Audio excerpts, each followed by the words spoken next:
Okay, everyone, it is 2 minutes after, and trying to be punctual here and respect your time, we're going to go ahead and get started with this webinar. Thank you very much for joining us here today. We are we're running these monthly webinars to try to keep bringing you current information and the latest industry information, but also a lot of the product information folks are asking for. And this was a fairly hot topic last year that we were asked to do quite a few times.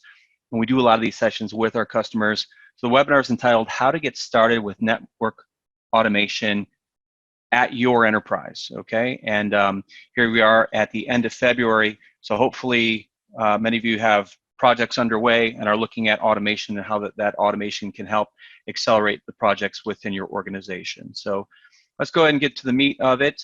Very quickly about myself, this is Michael House speaking. I'm a VP of Product Marketing here at Gluware. I've been with Gluware 4 years, so I have been working with, at this point, hundreds of large enterprise and helping them on their quest to automate. So certainly look forward to sharing a lot of that information with you. A quick bit of background about myself. I've been in networking for over 20 years. I started my career at IBM in Operations Center, running a very large global network, and I transitioned from operations into engineering and was doing design and test and architecture, and was part of a transition over to AT&T. So IBM decided they didn't want to be in the business of owning and operating a network and sold over to AT&T, and I became part of AT&T Labs and also had a design role at AT&T for a while. So after that, I spent nearly 10 years in the test industry working for companies like Ixia and Spirent. Very fun roles there because I was working on testing the latest, greatest technologies and protocols as they were hitting the labs. People were evaluating them and rolling them out into global networks. And then before joining Gluware, I spent some time at a startup working on network function virtualization. So I've been working on SDN really since the very beginning many years ago, and you'll hear how Gluware helps the software define your current network. So the high level setup of this is that when you really think about your underlying network infrastructure, and the reason it's not easy to automate, it's because you generally have multiple vendors. Even if you are primarily a single vendor shop, you have multiple platforms from that vendor. Those underlying network devices are not programmatic. So, they're built, and the standard kind of Cisco CLI or CLI-like interface has become de facto standard. So people have been spent years, including myself, going through all the training and certification, becoming CLI experts and not necessarily programming experts. Most network engineers out there have dabbled in some scripting and have built a little bit of skill set, but it's certainly not a core competency. And so, again, you're looking at the challenges you have with that underlying infrastructure. There's a lot of variables, and those variables cause challenges with automating. So multiple operating systems, device types.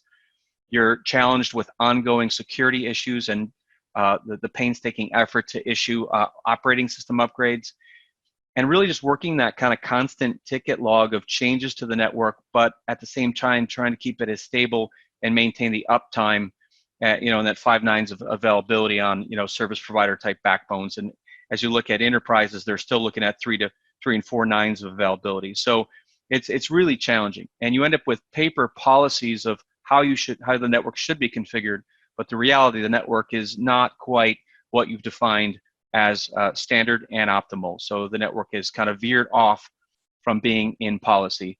So just a few numbers here of what we're helping customers achieve, and some of these are taken directly from customer use cases, and that when one customer, in terms of global changes on their backbone of over 550 backbone routers, a 98% reduction in the time it takes to implement changes. And so in that particular use case, it's the killer use case was using Gluware to automate QoS.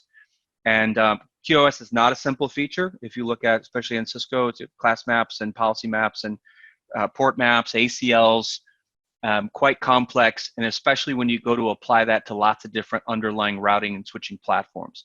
So being able to abstract, define common policy, automate with Gluware, 98% reduction, and what would have taken 6 months to make manual changes over the backbone now is done in an hour and a half. And in fact, that time is even coming down as they're spinning up more provisioning servers from Gluware to handle that job even faster. Security, mentioned it as a key challenge as P-certs and security advisories keep coming out. And if you don't get the patch on your network or that latest update, you could be faced with exposures and vendor vulnerabilities, right, that become a risk to your network and the underlying data it's protecting. And then finally, agility. I often talk about in my presentations that you have opposing forces of stability, meaning you don't want to make changes, you want to keep the network up and running, versus agility, the ability to make changes quickly. And it's frequent that I hear enterprises take 7 to 10 business days to implement changes on the network side. And usually those are changes that are going through verticals like a change on the switch side, a change on a firewall, change on a load balancer, often traversing multiple groups in serial and having to have someone make manual changes. So what if an automation platform could bring you that agility to make 99%, a high percentage of your changes within 24 hours? So that's kind of the goal, the vision that you're trying to get to. Let's jump into it. I'm going to cover about a dozen slides or so I expect to be under 30 minutes of slides, but we're going to look at assessing your current setup and processes, considering a test environment to execute and verify before you go to production, automating read-only functions, automating those OS upgrades and patches, and then moving on to getting to the right functions of automating configurations. And then I want to spend kind of the meat of this, hopefully more than the 30-minute balance, on the demo side and show you how we do this and how we can accomplish this with Gluware and get you going very, very quickly. So let's get into it. Just want to kind of quickly state that, as I mentioned, towards the end of last year, we restarted our kind of monthly webinar campaign here. And so what I'm going to do in this session is not go back and regurgitate some of the stuff already been presented. So the November session, again, available on gluware.com/resources under webinars. We have a webinar page now. That November session was a real good introduction to Gluware and some basic demonstrations, and also a demonstration automating network administration control, or NAC.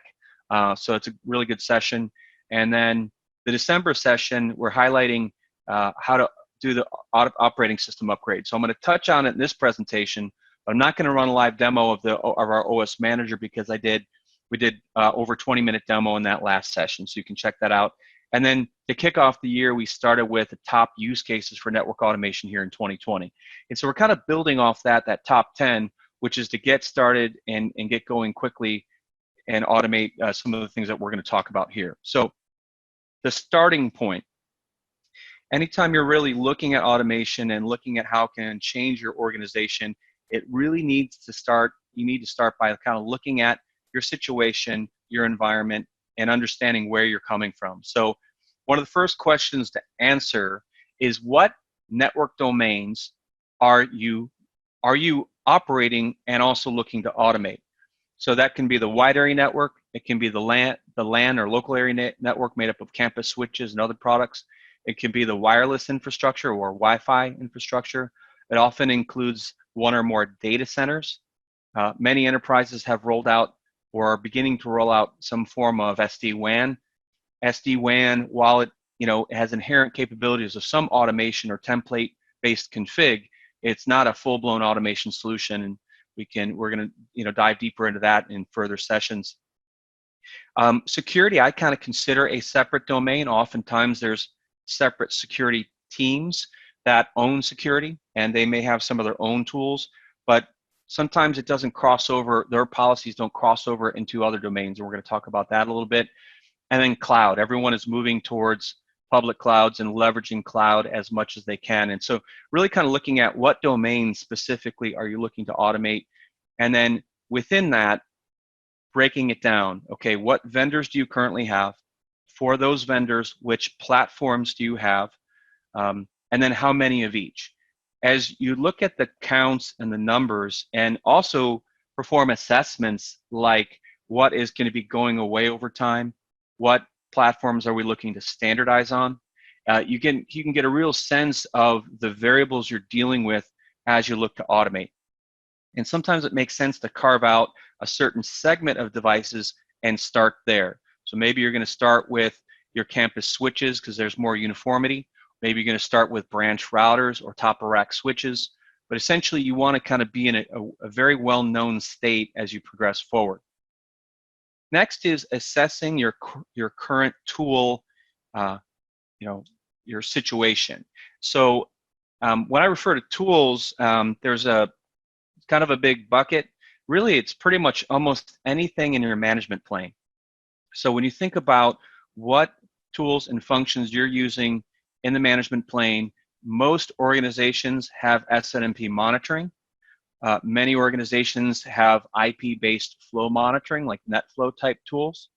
Many organizations have change management databases and IT service managers, like ServiceNow or Remedy. Oftentimes, large organizations have IP address managers or IPAMs. Then it gets into other specifics like how is configuration management handled? And this is where it starts to get a lot more less standard. Sometimes config management is paper policy that is then implemented manually, and then there's a type of audit or something that occurs periodically to say, is my current config matching my paper config? Some folks have legacy tools that allow them to just kind of push CLI. We kind of refer to that as load and pray, where you can just define chunks of CLI and push it at the network and hope it sticks. The main challenge around that is oftentimes as you're net adding config, you're not removing what shouldn't be there or what's out of policy at that point. So there's a big cost to pay for that, because ultimately that config bloat becomes technical debt, and it creates problems when troubleshooting. It can create problems when you have conflicting kind of statements. This is especially common with things like access lists, where you're getting into the thousands of ACLs that are there. So config management's a big one, and that's one we're going to touch on. Also, inventory. What is the current source of truth for what's in the network? Is it some offline tool? It is a CMDB? Is it the SNMP monitoring product? Right. So you want to really understand what is the source of truth for your organization on what's in the network, and then how current is it? Meaning, if in an assessment we said, well, how many different versions of operating system are you running? Could you tell us, right? And this inventory would need to be able to have real-time access to the network to capture that information. Audits are big. Audits usually are in the top 5 for pain points when we talk to large enterprise. Audits encompass your own company policy audits. Audits also encompass ad hoc security audits, as well as third-party standard audits, like if financials we work with are usually PCI DSS compliant. Pharmaceuticals we work with may have FDA requirements. Many organizations are following NIST specifications for security recommendations on the network. So there's a whole lot when you kind of open up that bucket of audit, and way too many organizations are doing this manually, or are working with spreadsheets and other mechanisms that are quite painful, or homegrown scripts that are really having challenges scaling, especially across multi-platform, multi-vendor networks. Finally, OS management. How are you keeping up with upgrades? This one has also become a real pain point over the last several years, where we've had companies say, we'd put equipment in the network and not update it, all the way until we take it out. That really can't be the case anymore. Now with vendor vulnerabilities being, publicly known and accessible, hackers and others are looking to exploit those vulnerabilities and embarrass companies, or, just potentially doing it for fun. And so now organizations have to act on that information and have to implement those upgrades and patches. And oftentimes, when you want to get to the latest feature from a vendor, I mentioned the network administration control, an 802.1x feature set often requires an upgrade of a switch to get to that feature, to enable that feature on the switch. So there are a lot of drivers for OS management. And then, when you really look at your tools, also assessing what are we staying with, which ones are painful and legacy that need to go away, and really seeing where you're at. So that's an important one. This one, I think, is one of the most important things to assess is what is your company's automation strategy? And do you have buy-in from the management, right? Is it considered strategic that you automate tasks and processes so that you're not, hung up, or we've gone into organizations where, 10, 12 people in the room, and when the automation question comes up, they all look at one guy who does scripting and runs, Python scripts from his laptop on the company's global network. And that's kind of scary, right? So, it's like, is it a strategic priority? And is automation been identified to help accelerate strategic projects? And what do you have in place today? Again, so I've mentioned there's vendor platforms out there that can be useful, but usually sometimes they're supporting a subset of their own products. Scripts is kind of like duct tape. You can generate a script quickly. Usually they're pretty rigid, they're difficult to maintain, and they're kind of single purpose. And then whoever is the author usually is the one that's running them. And so you kind of have that single point of failure. If that person is out and someone needs to execute a password update script, it can be problematic. Legacy tools, as I mentioned, many of these were built that don't implement modern programming standards. They are not implementing pre-checks, post-checks, and other things. And kind of, let's say, funny enough, or if it's ironic a little bit, is that when you ask companies sometimes what their automation strategy is, it's moving to SD, software-defined WAN, software-defined data center.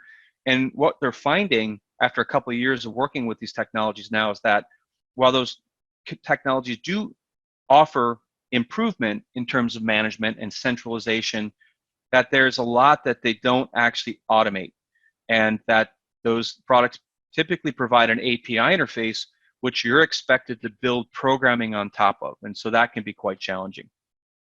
So getting down to the last couple of questions, and again, when we work with customers, we do a much more in-depth assessment, but when you look at your daily tickets that you're working or the projects that you're working, what is being done manually, and what is maybe being done by, partially by a script or partially automated, but then the rest you're doing manually. And I'll give the example of some folks automate configuration changes using something like an Ansible playbook, but they don't do any pre-checks. They execute a change using the Ansible playbook, and then they start logging into devices and start doing manual verification, kind of spot checking that the change was actually implemented on the network. And that's kind of scary because if you're not automating the post check of the verification, you could be left hanging when something bites you later. I think this is the last question, is looking at that point I was just raising around, how are you looking at or considering pre-checks before a change, before an upgrade, post-checks to ensure you're back in the proper operational state, and that ongoing validation and troubleshooting. So ongoing, knowing that the network is in a known state, and when you do have to troubleshoot, how you can do it in a programmatic method to identify problems quickly. So this is probably one of the longest slides, but the assessment itself is one of the most important things you can do when you're beginning your plan for strategic automation in your enterprise. Moving forward, this kind of puts a visualization to it. On the bottom, this is where I was talking about domains of the network. So some folks are more focused on the WAN. Some organizations don't operate their own data center. Some have not yet deployed SD-WAN. So these kind of domains are going to vary, organization by organization. But one thing to point out is as you bring certain things in, like SD-WAN or maybe certain security products, they may introduce the concept of a controller, and they may have some integrated capabilities. But as previously mentioned, oftentimes they present an API layer that you then need to automate on top of. And so what we're talking about here with Gluware is an automation platform that is multi-vendor, multi-domain, so you can automate switches in your campus and routers in your WAN and firewalls and load balancers in your data center.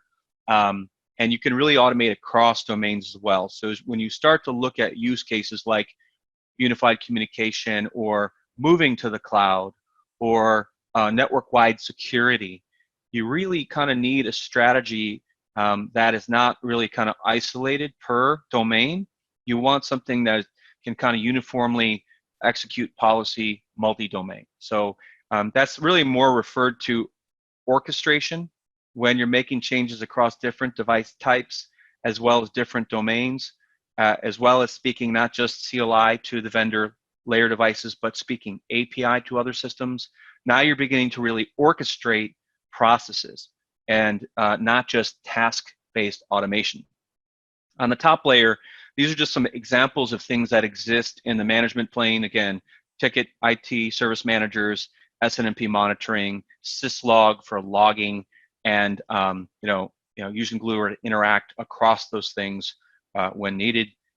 So I think this kind of brings that point home. So let's move on forward. And one of the things that must not be overlooked, and this is a question, I did spend time in the test industry, so this is something I kind of very close to experiences I've had, is that large organizations nearly always, and they must invest in a test environment. And in that test environment, you really need to simulate the real world as much as possible by having a subset of the make and model devices in your network. So you have a simulated branch, you have a simulated top of rack and the related components that make up a data center, your data center. You really want these things in a lab that you have access to, because as you execute configuration changes and OS upgrades and any particular component of it, you need to make sure that you're not hitting a bug or vulnerability or some problem that may bring it down. Because without testing, your chances of failure when you're deploying some things are much, much higher. So number one point is we highly recommend a physical test environment where you have a set of physical devices that are representative of what's in your network. Next is something to capitalize on, and all your engineers and ops folks should have access to a virtualized test environment. This has become so much easier now. Nearly all the vendors out there have virtual editions of their products. So if you're trying to test iOS for Cisco or Junos for Juniper or Arista or F5, all of them have virtual editions. And with those virtual editions, you can run them very easily on a virtualized server. Oftentimes, again, when we're working with customers and they ask us our setups, we have dedicated servers that sit in a data center, and people have access to various sets of those.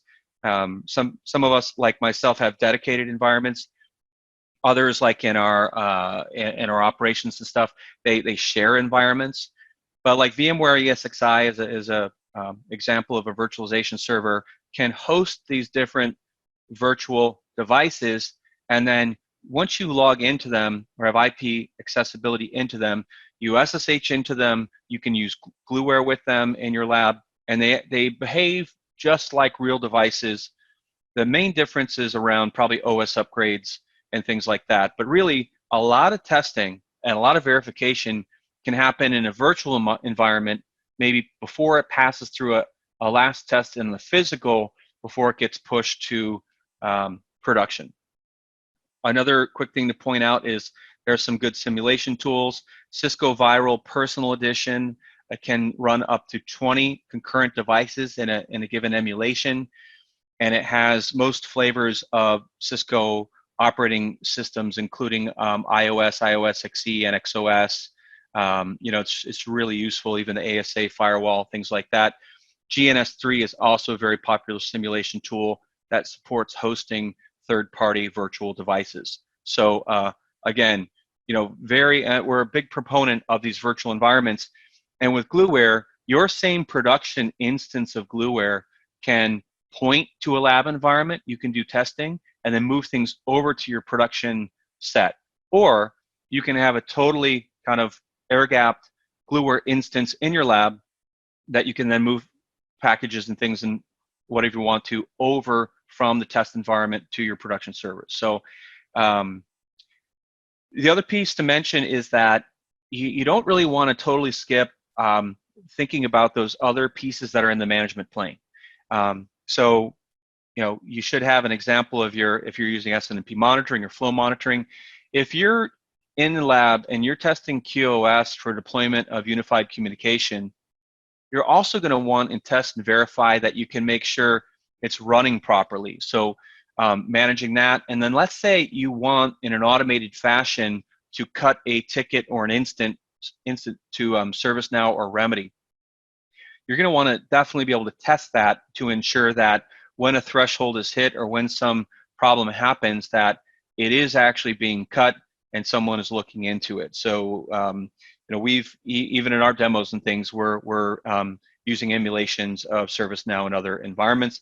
Finally, when you think about emulating the real world or even worst case situations, or generating load or emulating protocols at scale, there are the commercial products from Ixia and Spirent out there. There's also open source products. iPerf is a popular one for just pure traffic generation.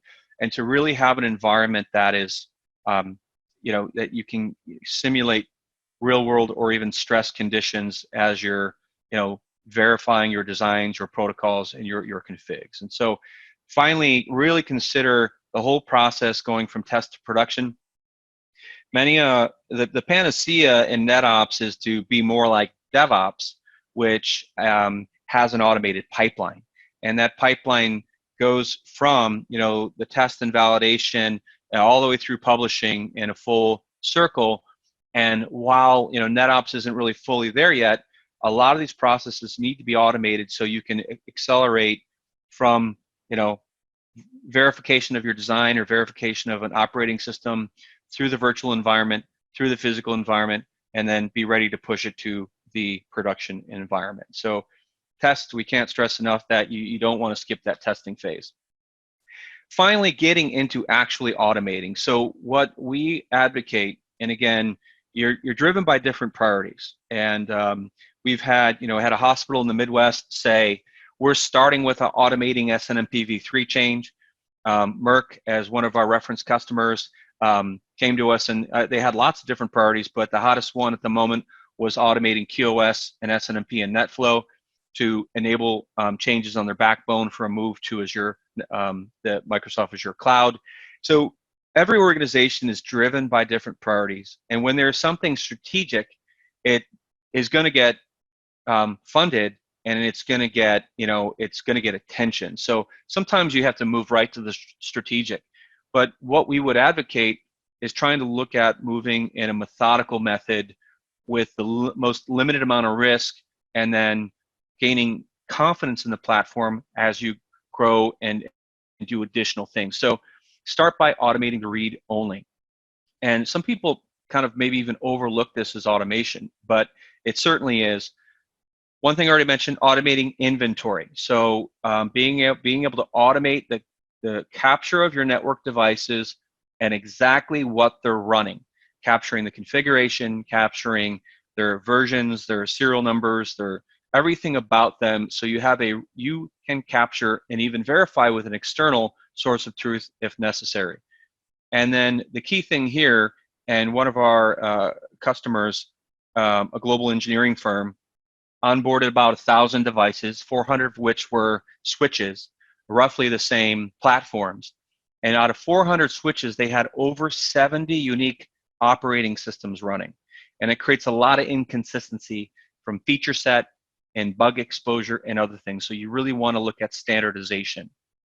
Next is any assessment you can do to give you the indication of what to do next or what the priority is. And so what we're going to show you, what Gluware offers, is we do integrate with third-party APIs, as I mentioned. One of those productized APIs is provided by Cisco.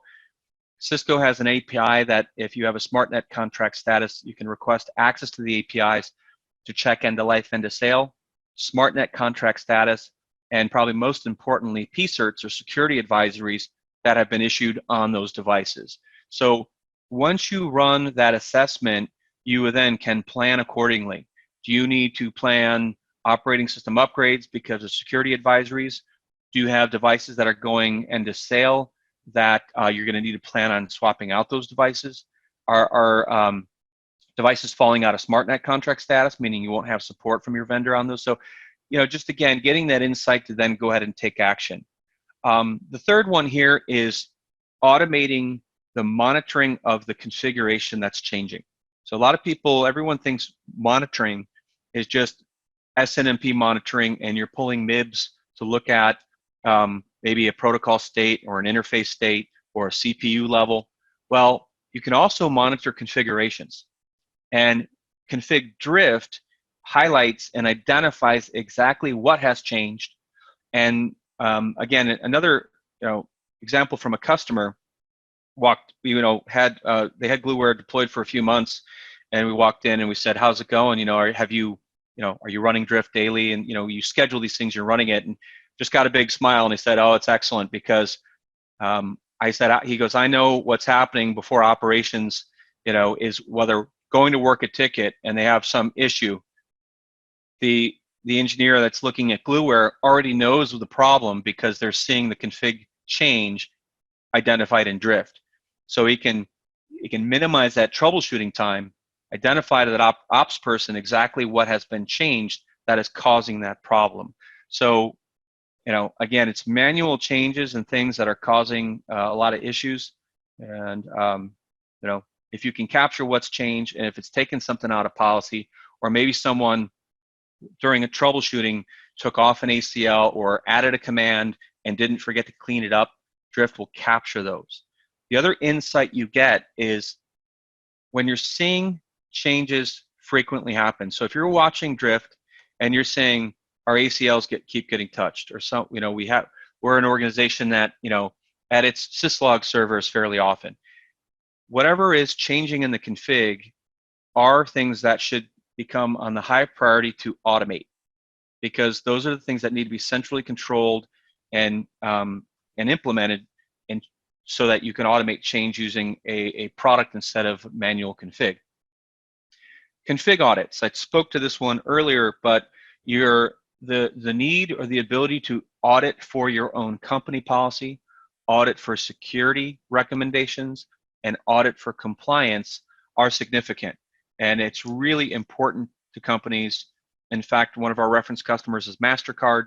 They're on the board of the PCI DSS standard for, it's essentially for credit card and transaction service networks. They're on the board, and so they have to be more than compliant. And we help them automate PCI compliance checking on the network level aspects of it. So now they're scanning their network daily and remediating daily any device that is taken out of policy to ensure that they're in policy, and it's fully automated. Finally, and the read-only side is state assessment. State assessment means I'm looking at a BGP state or an LLDP neighbor state, or maybe I'm looking at an interface state. So a challenge you often have with that underlying network layer is you have SNMP, so you have monitoring, but you're not monitoring everything. And oftentimes there is no MIB available for some state you may want to look at. We recently had a customer that was experiencing a bug from a vendor, and it was essentially like a buffer overrun on an interface that was causing the device to reload. And so they kind of honed in on what was happening, but what they found was it was a very low-level interface buffer command they needed to look at and monitor the threshold. Well, there's no MIB available. So they used Gluware to automate looking at that show command and monitoring the buffer to see where it stood, and could get in there and take action proactively before it hit a threshold where it was rebooting. And they kind of had to bide their time until their vendor was able to fix it with a OS patch. And so state assessments are really critical. You can automate your pre-checks and post-checks, health checks, troubleshooting, and I'm going to show you a live example of that. All right, so I talked about this a little bit before, but automating operating systems. Now, been through this many times as an end user. Operating system upgrades on networking devices is not fun. There are lengthy processes. There's a lot of failure points. There's a lot of pre-checks. If you follow the vendor guidelines, there are these very long documents of steps to go through. So Gluware does automate all that. So essentially, we recommend you work with your vendors to determine your recommended operating systems versions. You review those release notes. You look at the known issues. So you know kind of the devil you know versus the devil you don't know in terms of bugs. And so let's say there's an ISIS bug. Well, let's say you don't run that protocol. It's not an issue for you. Next is pre-test that upgrade process. This is where you're going to need the physical example of those devices to execute it, and understand any changes. Oftentimes vendors sneak in semantic changes or command changes when you go into a new version of software. Gluware enables you to drift before and after to see if anything has changed in the testing process. Next is we recommend you build out that approved catalog for each platform in your network, so you are running a known and approved version, and you don't have that kind of operating system sprawl where you are exposed to different bugs and inconsistencies. This one's a little more specific about Gluware, but Gluware has the ability to deploy distributed file servers. So when you're actually looking at pushing upgrades to the network, understanding where the image is being transferred from and optimizing so you can do it at scale most effectively. So we've had customers, one customer was a hotel chain, and they had a low bandwidth link out to a location they had a bunch of devices at. So they didn't want to transfer every image over that low bandwidth link. They wanted to transfer the image once to a file server local, and then locally serve all the devices at that site. Finally, follow Gluware's the plan to build. You build your plan, you validate your plan, and then you execute it for upgrades. Gluware, we wrap in all the pre-checks and post-checks recommended by the vendor, and then you have the ability to add any additional state assessments, as well as I mentioned drifting to capture before and after. So I think this is the last slide, and then we're going to jump into the demo. So getting started with automating configs. So as you kind of dip your toe into using a product to actually start to change configurations, you can start with configuration aspects that have very low impact. So changing the banner, that's not going to affect really any user if the banner changes. It might take you out of policy if you don't have a banner on a device, but banner is a low impact change. Maybe you're adding a DNS server or changing one. If you're just net adding, it's a low impact change. NTP, Network Timing Protocol. So you can start with these global features. The other piece about starting with globals is when you really kind of look at, let's say, trying to templatize your config, it gets difficult because you have different locations with different needs and different geographies and different device types. But you want to find what's common and begin to automate those things first. And these are many of the things that you can do and automate: your SNMP statements, your syslog statements. And then one of the more important security aspects is, automating your authentication, automating username and password resets, automating those VTY lines to ensure things like SSH are turned on and Telnet is turned off. So with that, we're going to jump into the demo, but as we get beyond basic configuration or getting started with network automation, the next things you're going to do is identify those strategic projects now. So what is it? Is it, deploying unified communication? Is it network administration control? Is it, centrally automating QoS across multi-domains? Is it overlays? We have customers beginning to work with EVPN in the data center and other, we are still automating things like DMVPN for customers in the WAN. And then looking at using automation to build your initial configs. So Gluware is very good at taking on the brownfield, the so-called existing network, but Gluware is also very good at net new configs, and zero-touch provisioning is a component of that. And then identifying processes.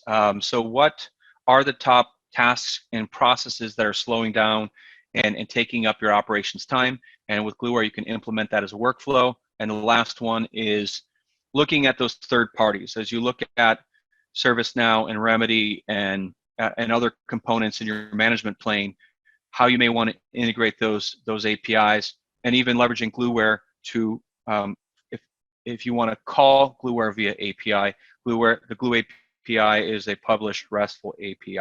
So with that, we're going to jump into a live demo. And I have two different systems I'm going to bounce between and show you as much as I can in the time remaining. So first of all, let me get signed in. So Gluware is software that resides on-prem or in the cloud. This happens to be an on-prem instance, and so I'm signing in. It's multi-user. I wanted to start with really the bare basics of, hey, I've launched Gluware, I've done all the administrative things, but I don't have anything in it yet. So what Gluware enables you to do is just drop in a list of your devices from a file. So with importing it in from a file, all we need is the IP and credentials, and it populates within Gluware like this. Now I can select all of them and execute discovery. While the discovery is running, and what you're going to see here is Gluware is now interrogating in real time all of these devices, and I can go and look at any one of these. And again, Gluware is very transparent in terms of you get to see exactly everything Gluware is doing.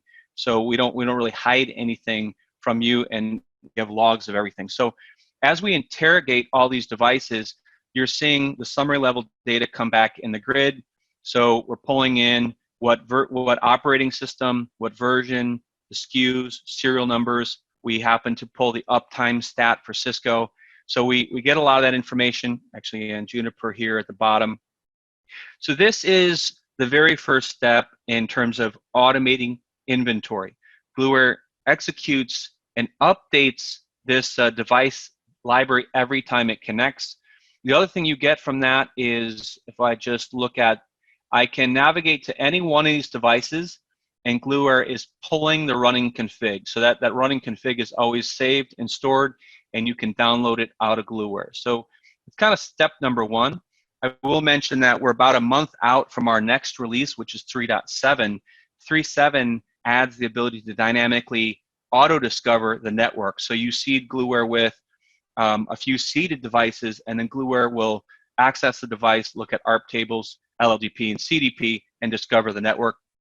We're excited about that feature because many of our customers do M&A a lot. They buy and acquire companies and have to take on management.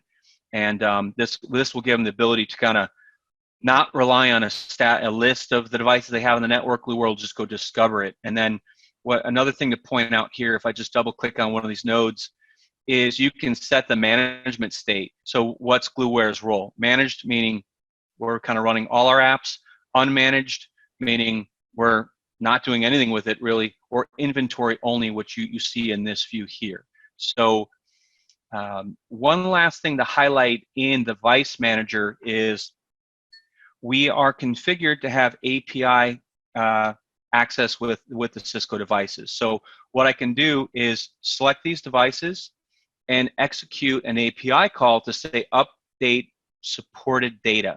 So what we're going to do is look at all the devices that meet the criteria and hit confirm. So we're going to be taking that information and then leveraging multiple API calls, third party, in this case Cisco, and that API interface is already set up. And we're going to be pulling that support data back. And again, what I'm going to show you is it's the end of life, end of sale, SmartNet contract status, and PCerts, which are the security advisories.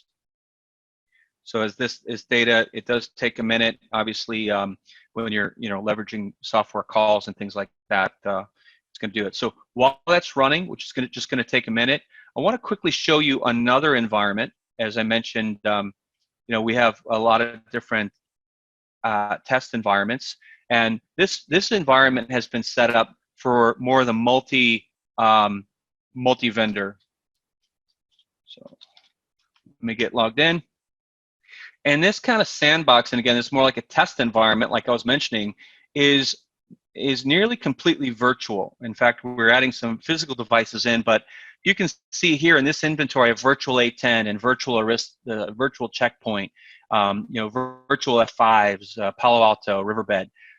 So, with your environment, you can set this up and test and begin to work on your automation before you're rolling it out to your network, production network. So as I scroll to the right here, now I can see my grid has been filled in on this assessment data, and I can click in on any one of these and look at the end of life, end of sale. This happens to be a CSR, so there's no end of life, end of sale. Look at the support contract. So this one is not covered by a SmartNet contract. Again, if I had physical devices, it'd probably be more interesting. And then finally, probably most importantly, is the PCERT information. So I can come in here and look at the kind of low, medium, high critical vulnerabilities that have been issued, and determine, like, oh, especially if you're in a production network and you have something enabled that would expose this vulnerability, you're going to want to know that and then take action to resolve it. So that is the third-party API integration and what we call the assessment, right? So let's move on to the Config, Drift, and Audit app. Here in Config, Drift, and Audit, you again have your device view. And we've captured these devices, but we haven't run a drift on them.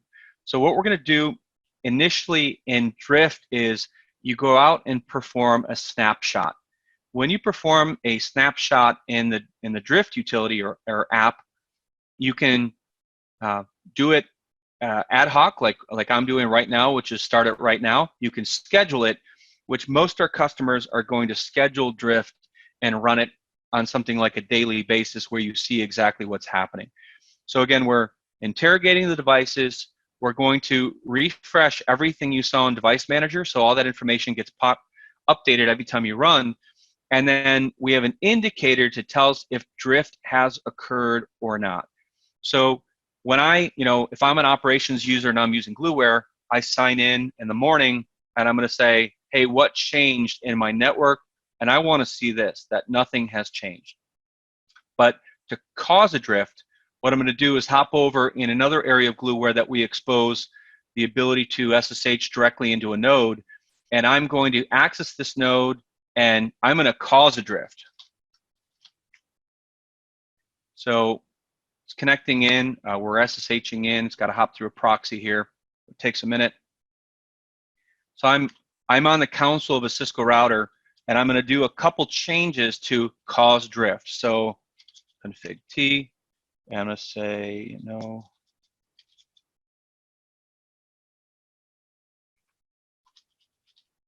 So I'm going to actually, what I'm going to do, sorry, I'm going to do no NTP server. This should be the current configured NTP server. So I'm going to blow away the NTP server, and then I'm going to take the IP name server and add one.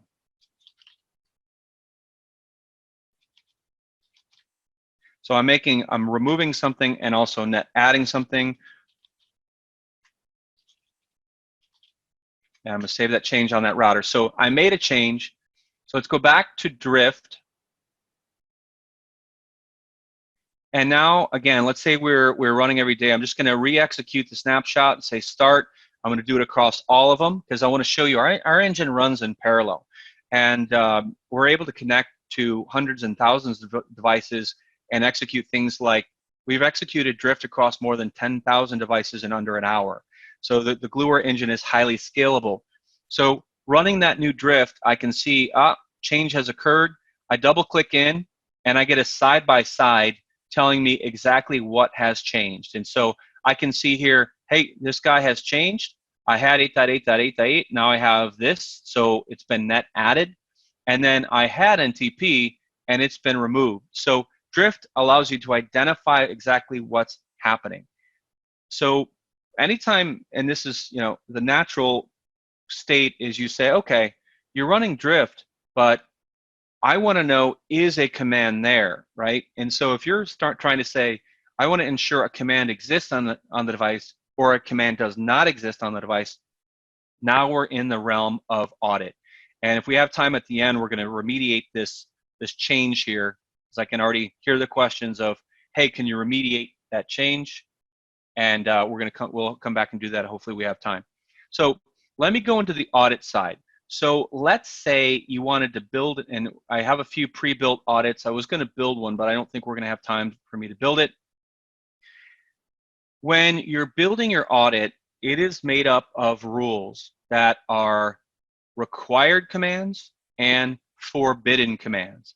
So if I want to build a my company's standard global audit, I'm going to say I require banner. I'm going to say I require name server.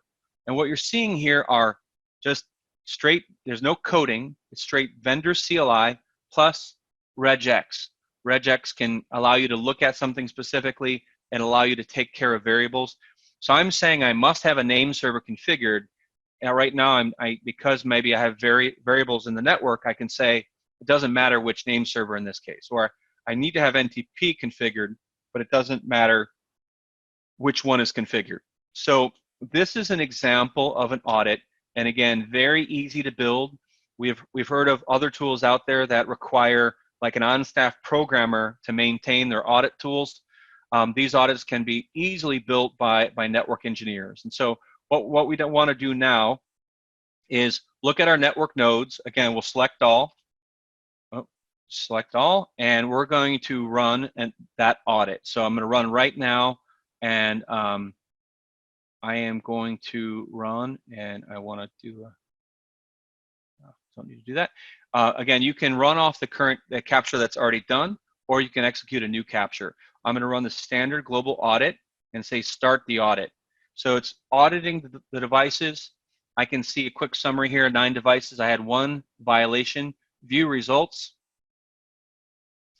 So it identified that spoke 1 router, and what was the violation? NTP server is required, and it's missing. So that hit I did when I went and did a manual change, I removed an NTP server. Well, I just took it out of policy, and my audit will catch that. So it's kind of 2 different views of your configuration. Drift is telling you what changed. Audit is telling you is it in policy or not, right? And so it's very powerful on that side.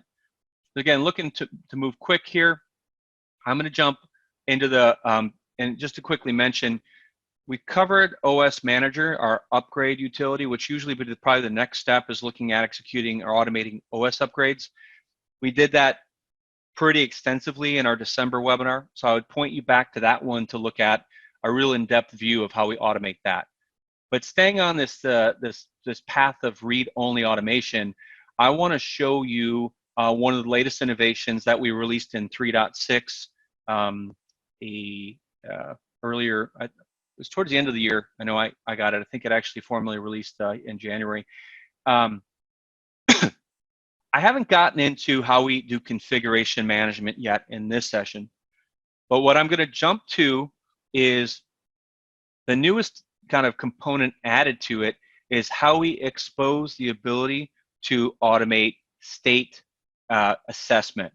So we have a construct called an assembly. The assembly tells our engine, it's kind of like a smart template, what am I going to manage on this device? And in addition to what I'm managing from a config standpoint, I can instruct my engine what I'm managing from a state assessment. So as I look into this policy, I have defined a single, and again, I can have multiple states I'm assessing, but I'm assessing one, actually, sorry, let me navigate into the state assessment itself. I am assessing BGP state assessment. So I'm looking at my show IP BGP neighbors. I am then using regex to peel out things like what is my state, what version, what neighbor. So I can actually use regex to parse the output of that command, which is made to be human readable. It's not programmatic. We're using just CLI and regex to parse out what I want. Now, when I run that state assessment, and again, due to time, I'm going to show you one that's already run, and we're going to take a quick look at this log. And I'm realizing one of the things that I'm also doing in this assessment here is, in addition to the state assessment itself, I'm doing a query on that information. And the query I am doing is looking at the results. So in the detailed log, you can see Gluware capturing the information that we specified it needs to capture. Now it's processing that information, and it's saying, well, wait a minute, your query said to make sure all of the BGP peers are established. Well, this one's sitting here idle, so I'm going to flag this as a failed. Again, this could be a pre-check or a post-check, but essentially, this is Gluware's state assessment in terms of anything you're doing from a protocol side or interface side, whatever you'd like to do, you can validate it with Gluware. So it's not just the config side. But while we're on the topic of config, in the last 2 minutes, I'm going to show you kind of very quickly here. In our technology we call config modeling, I'm going to take this router that we talked about, which is the Spoke 1 router, and I took it out of policy. So I'm going to take that router, and I'm going to assign a set of features to it and hit save. This particular set of features, called standard globals, is pre-built. Now I could take you through building it. We don't have the time, but I'm automating banner and DNS and NTP and SNMP and syslog, a bunch of those globals I talked about. So I want to take this guy and I want to provision it. So what I'd like to highlight, and this will remediate it, but what I want to highlight before I push the change is I'm actually going to preview it. This is a really powerful concept that we have, and it's part of what we recommend in your test processes, is that Gluware enables you to pre-check all of the automation you're going to do on your network. This connected preview shows you exactly what Gluware is going to do, and you get very, very detailed logs. I like to look at the CLI view because it shows me exactly what Gluware is doing. It's doing pre-checks, looking at all the information, and looking at the config. The process view shows me exactly what I need to do to remediate this node. So it knows I need to remove the old IP name server command and add the new one. And then I need to re-add my NTP server policy. So this is declarative automation. We are not just blasting configs unnecessarily or unvalidated. We are looking at what's on the device. We're comparing it to what it should be, and then we only implement the changes needed. Now, when I'm happy with that preview, I can actually proceed with provisioning, hit start, and proceed here. What I'll show you in the visual here is that Gluware is rolling through each of those features, and you can see here it's going to update. It's going to check and validate and update. So it's doing banner and DNS and NTP and SNMP. It's going to validate that each one are in the proper state. And the Gluware take on configuration management is to ensure all the features are in sync or provisioned with what you have said from a standard perspective. Now, when I jump back to Drift and Audit, and I recheck this node, I'm going to just snapshot this guy individually and say start. Did I remediate it? And it should jump back to being synchronized with the original snapshot. So, and there it is. So there we are at the top of the hour. I am going to zoom here and stop share for a second. Stop share and then quickly share our final slide with you. And just to say, thank you very much for attending. Let me get it to presentation mode so you can see it wholly here. Oops. Thank you very much for attending. Most of what I showed you is available in what we call the test drive. So you can go on gluware.com, request the test drive, and kick the tires yourself. We'd love to help you in your automation journey. So you please check that out. If you have questions or want to see something different in the webinars, you can email us sales@gluware.com, and really appreciate your time today. Look forward to next month's webinar, which more than likely will be introducing the 3.7 release. So stay tuned, and thanks again for your time.